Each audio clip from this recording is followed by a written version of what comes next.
Hello. In this video, I will show you that how to use your portable AI agent inside ChatGPT. I have already created an agent and trained it with a file. Now click on Deploy Agent to make sure your agent is deployed. Let's deploy it first. Then click on Agent as MCP to view the MCP configuration of our agent. Next, open OpenAI Playground.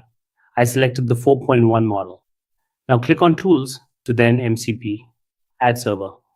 Copy the MCP details from our agent and paste them here. Once connected, it will show the functions we allowed for access. Click Add Tool and test it. There's one thing I missed earlier. Change the approval setting. We don't need to ask for approval.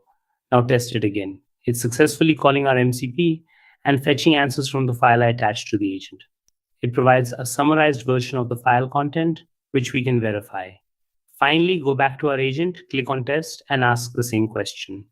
The content matches, confirming that our agent is working correctly as an MCP. See you in the next video. That's it. Thanks for watching.